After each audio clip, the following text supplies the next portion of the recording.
Again. Okay, next question. When? Today at 3 o'clock. Give me your money. Not quite. But be careful. There are many people out there, of course, that say they know when, and there are many people out there that manipulate, that strike terrible fear into people and use it basically to extort money out of people. Of course, there are many people out there as well who totally ignore these messages, ignore any notion of the end times, and just laugh at it.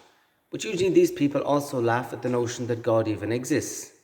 So I suppose, like everything else, we need to hold it in balance. We need to know, yes, in times the end of the world is going to happen, and whether we like it or not, terrible things are predicted to happen.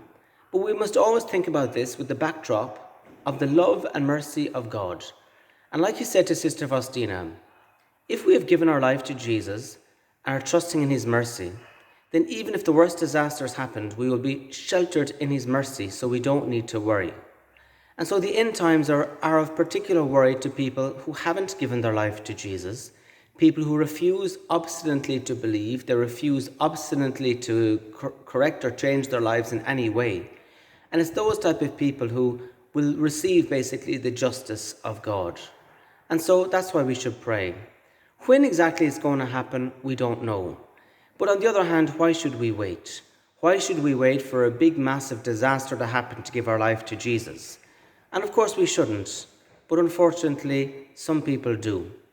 So look, let's pray, let's continue to pray, let's not go to extremes and think that it's going to happen today at 3 o'clock, but let's not think either that we've got thousands and thousands of years left on planet Earth and that we need to give these things no attention. So I don't know, again, some people out there may have better ideas than me of when all these things will happen. But regardless of when they will happen, we must live each day in holiness. We must give each day to Jesus. And there's no point in knowing all the dates and all the times and all these events if we're living unholy lives.